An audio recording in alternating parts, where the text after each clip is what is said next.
Hour number 3 of Jones and Keefe, WEI. Jones out rest of the week.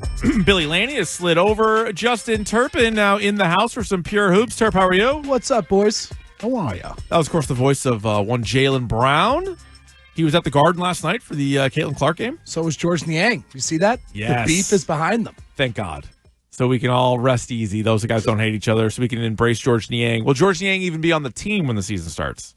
I think he will be. Okay. I think he will be. At this point, it seems like this is the roster that they're going to enter the season with. I think Brad Stevens made that rather clear the other day. They're still less than a $500,000 over the second apron, and that's a move they can get under by just waiving J.D. Davison. It's that simple for them. So I think this is kind of what they're going to enter the season with. I think they were actively shopping Niang and Simons and possibly even Hauser, but I'm not sure that was the case the way Brad Stevens talks about Hauser, but feels like this is what they're going to enter the season with, and they're comfortable as they will be. I think Brad Stevens pretty much admitted the front court is going to be terrible, and they're just going to have to figure it out. We're kind of punting on the front court. They have a good backcourt. Yeah, the backcourt's great. The front court, not so much. When you're going in with Luka Garza, who has been like a per 36. I don't know if you're a per 36 guy in analytical measure here, but hey, he's been a darling in that department. Minutes, points, assists, rebounds. Yeah, that's the way to go. Give me the big five. Right. Xavier Tillman, he's going to play a little bit of the five, but he's more of a four. He's a little bit smaller. Yeah. Obviously, his knees have been an issue as well.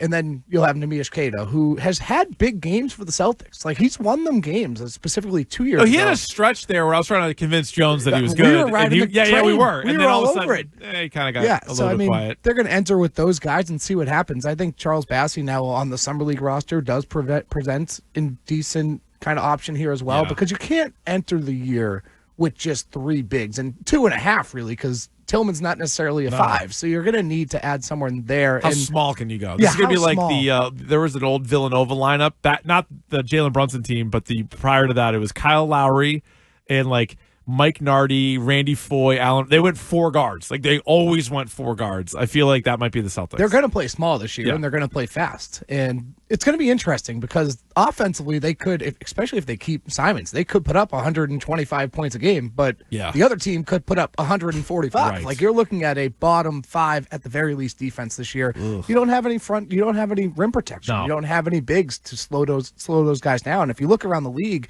just how important the center position is. Like Celtics are in a bad situation in that department. Ugh. Are they still low seed? Low seed playoff team? I would say so. I would say so. I mean, it's a team with Derek White, Jaylen Brown, Peyton Pritchard, Sam Hauser. Like, there's still talent on this team. Now, what I would wonder is if Jaylen Brown rolls his ankle, an injury that last year or the year before, any year in his career, would have cost him 3 games, is now 2 months, just kind of shutting him down because you don't want to overextend these guys. I think that's probably the number one thing. The worst thing you can possibly do is overextend a guy like Jaylen or Derek and have them get hurt, and then you're not fully healthy entering the 2026-27 season, which is what this seems like it's all about. So as like the casual fan, like that's what I'm asking in the sense of like, will this team be worth watching throughout the year, or as opposed to like, all right, I'll check in the beginning of the summer for the playoffs? Yeah, I think it'll be a fun team to watch. I mean, we've seen teams like this before, like the Isaiah Thomas Celtics. Like this team could kind of be like that, where there's not a lot of expectation. A chippy team full of hot. Right, and sometimes that makes it more fun when so there's there no is expectations for the a team. lot of expectations on Jaylen Brown, and he's kind of put it on himself. So we just played that cut coming back. He was on with Kyrie Irving, which is another sort of aside, which I know he's friends with Kyrie, but as a Celtics fan, it drives me nuts. Yeah. And it's like those two specifically butt heads when they were here. When Kyrie was here, I mean, those two guys didn't get along. Then Kyrie leaves. Everybody here in Boston can't stand the guy. And now all of a sudden, like he and Jaylen Brown are like best buds. And Brown got into some issues with some of his like support of Kyrie, where it wasn't just about like Kyrie the person or the player. It was some of the posts that Kyrie had and some of like who he was associating with. And then Jaylen Brown got kind of caught into that mess. So like Jaylen Brown to me is he makes it hard to root for him with some of that stuff and like hanging out with Kyrie Irving and you're like, whatever, like you can hang out with whoever you want to, but I also can feel any way I want to. On the court, like he plays hard. He's an easy player to kind of root for your team, but some of the other stuff is just kind of like an eye roll. Right, it helps too because he wants to be the man. He does. So great. Watching let's see what this looks like this watching year. That is the best part. Knowing that guy wants to be higher than he already is. I mean, you were Finals MVP. You're making a ton of money, and yet he still thinks there's more to do, and that's what's exciting to watch. And I think that's part of the thing that's bothering him is Dude, that there's a lot bothering him. finally We'll get to this article coming up. Finally, he is the guy. Like, there's always been 1A, 1B. It's always been him versus Tatum. It's always been that way. Finally, he is the guy. And here we are talking about, like, oh, they could be a low playoff seed. Like, all of a sudden, there's no expectations. And the team, granted, it's because of the situation they were in, and I'm sure he understands this.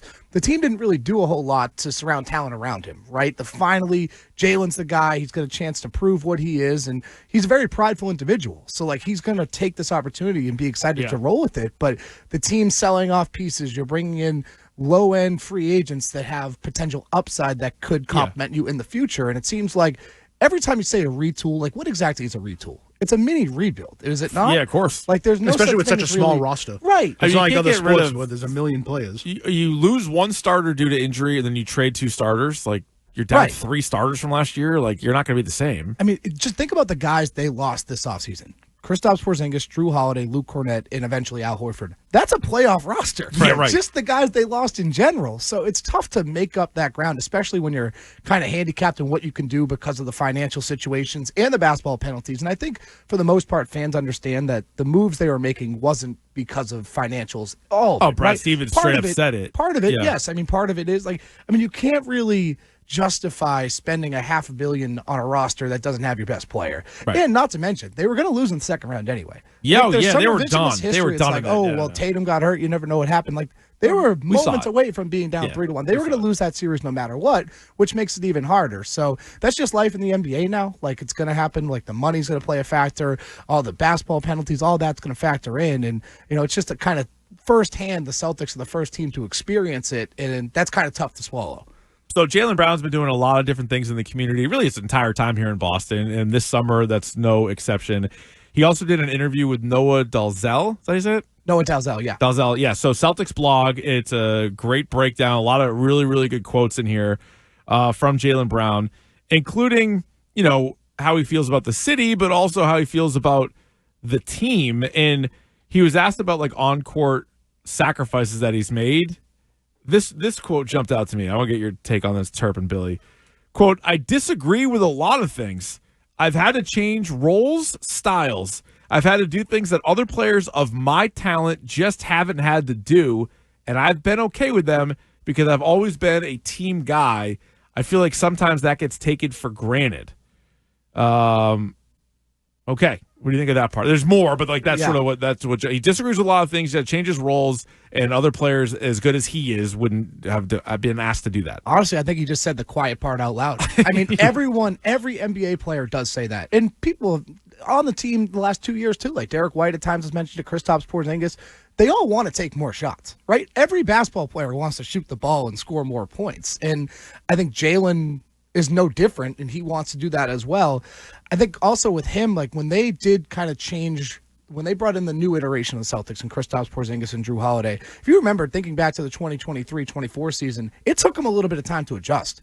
Like he was one of the ones that was really the most affected by it because he went from being like a clear number two to like some nights it was Derek White, other nights it was Kristaps Porzingis, and Jaylen was still terrific in that season. I think his best season was actually the 2023-24 season. Like that was his best regular season and postseason. Yeah, that was when he got all NBA, right? Yeah. He was phenomenal that entire year. So I think he said the quiet part out loud because I think a lot of players feel this way. So I understand, like he is viewed as the second best player on the team. So despite being Finals MVP and an NBA champion, like he's just viewed by everybody, with the exception of probably him, as the second best player. He did take almost 18 shots a game, which is easily in the top 20 in the NBA. So there's 30 NBA teams. You take the 17th most shots. Tatum's above you on that list. But I'm just curious, like, what is he talking about, like, sacrifices? Like, they won a title 2 years ago. So whatever they asked you to do, like, I guess they asked, you know, Ray Allen, Paul Pierce, and Kevin Garnett to sacrifice in 08. They did. They won a title. Like, is he looking at this as it comes across? And the problem is this is just in print. Right. So, like, you can't really, like, read into, like, how he's saying it. Tone, you can't do that. Important. So is he like, hey, I bought into this and, like, it's worked for my career and for the team? Or is he like, hey, like, give me credit for sacrificing all of this? Not a lot of people would do that. Like, is he mad about being asked about to do this? There was another quote in there towards the end that he was saying how it was all worth it because they ended up bringing back Banner 18, and obviously he played a key role in that. I wonder if it's just the style of play as well. Like, Jason and Jaylen kind of combat each other in the way they play. Like Jason's he likes to slow it down. It's a lot more like we're going to work. He's going to just use his skill, where Jaylen's one of the best players in the league in transition. And there's we talked about it when Tatum went down. It's like, how different are the Celtics going to play? Like, we're going to see it firsthand this year. They're going to play a lot more. They'll play a lot quicker this year with Jaylen at the helm. Like, that's just how he wants to play. So maybe it's because of the style of play. Maybe it's just the limelight of like, hey, I've always been in Jason's shadow. Like, that's just been the reality for him since he came in the league. So how much change do you think there was from Ime to Missoula that impacted Brown? And then there was now change when Porzingis and all those guys come in. So, like, is he saying this is technically the third time he's had to make an adjustment because Tatum's out? Yeah, I think the Ime system, in a way, might have fit Jaylen a little bit better because Jaylen's just so big on defense. Right. And so is Missoula, especially after his first year. And that was the one big thing after Missoula's first year. He really honed in on the defensive side of the ball. Like, they wanted to be a top defensive team. Like, that's how they wanted to play. And they've done that to their credit. Like, the scheme has worked. They've been a great defensive team. But Ime obviously has one of the best defensive schemes in the league, one of the best coaches. I know that's Keefe's guy. He's the best coach. Yeah, I mean, great job defensively, like what he does with his team. So, yeah, I mean, there are different kind of changes he's had to make, and maybe that wears on a player. I also like, again, it's like the tone in this as well. Like, I don't think it's necessarily complaining per se. It's like it's been well chronicled what he's been through in Boston, going back from the night he was drafted and the draft night booze, and that's something he doesn't forget about. No, and then for years, which again is wrong. Like I get his point, and I also get his point of holding a grudge. Like I'm very pro holding a grudge. I think it's the most healthy thing you can do. But no, he is still pissed about being booed on draft night, but what he doesn't understand, and I'm sure people have told him this a million times, the boos weren't for him. Right. Which he doesn't get, and if he needs that for motivation, I guess great, and so be it. But it was literally because that's when Wick came out with the fireworks quote. They're going to make fire. They're going to trade for Jimmy Butler or Paul George or whoever else on that list. They didn't even really know who Jaylen Brown was. He played 1 year at Cal. I don't think a lot of people were watching a lot of Cal basketball. No, not Pac-12. So, no, and me and Jones were there. We were doing a draft show at the Garden, sick brag, and everybody booed it, but they were booing that. And then he became a great player, and fans love him. People he won't accept it, and some people are just this way.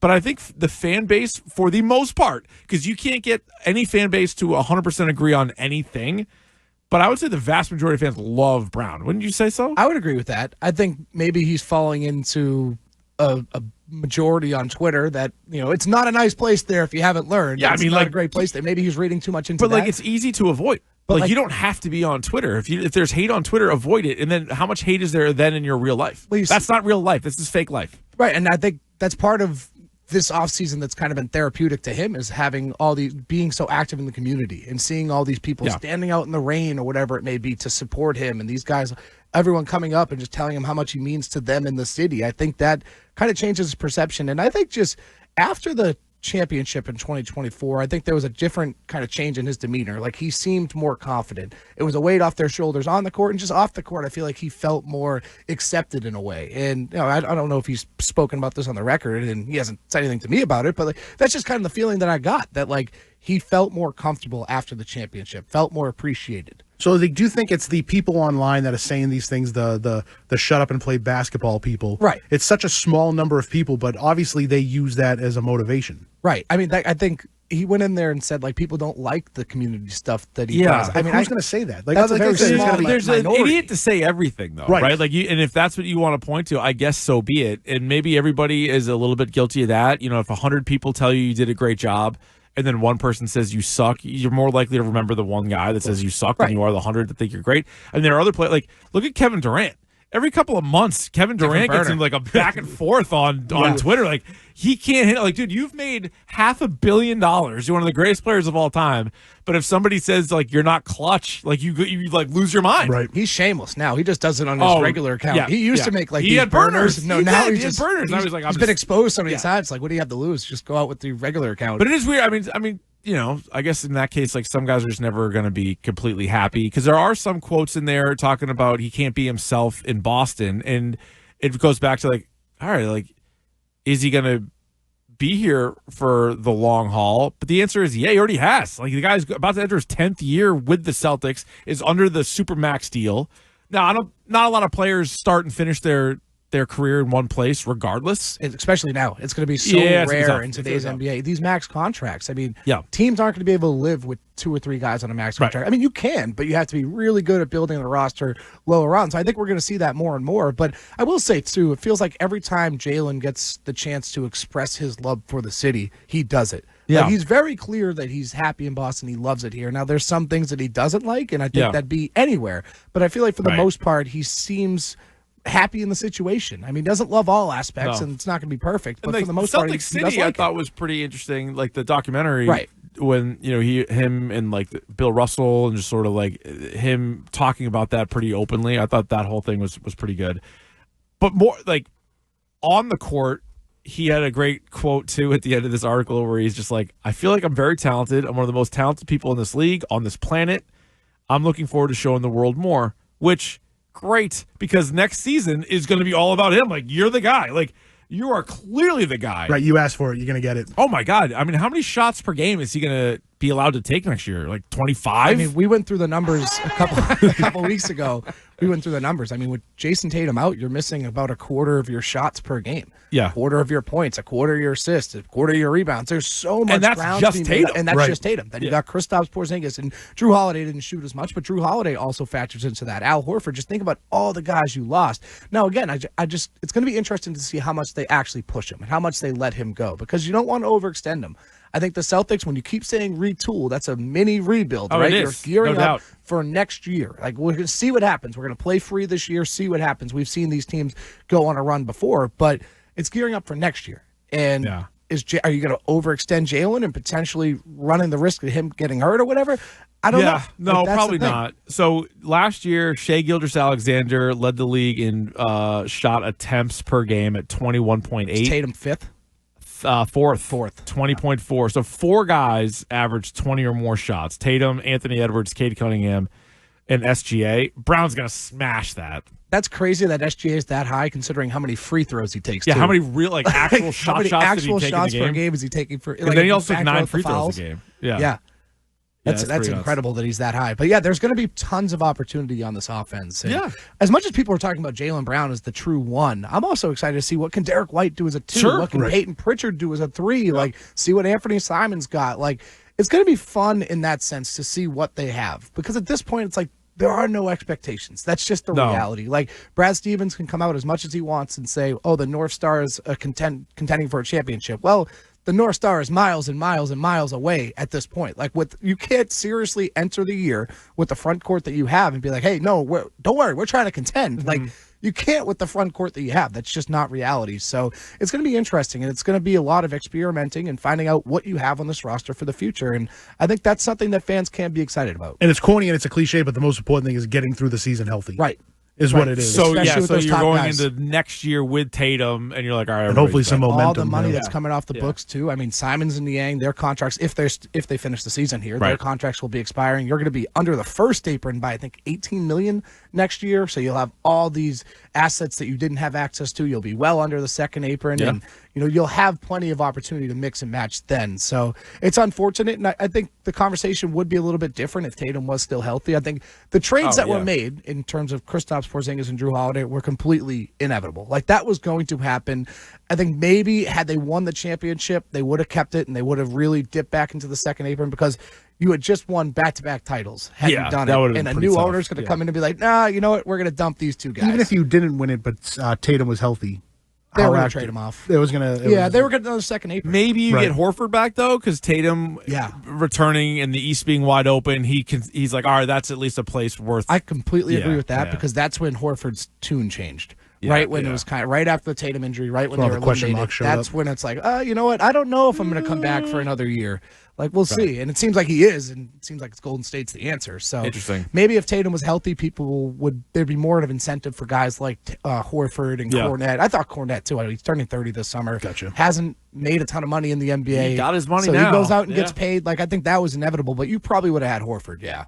All right, that's Justin Turpin. He's in for a Pure Hoops hour on Jones and Keefe. No Jones today. A lot of lists have been coming out. Best since 2000, the all quarter century stuff. Turpin and I are going to come up with our all NBA quarter century teams. That's right. 2 backcourt, 3 frontcourt for a first, second, and third team. Stats from the 2000 season on. None of the 90s stuff doesn't count if they were good in the 90s. So we'll give you those lists coming up next.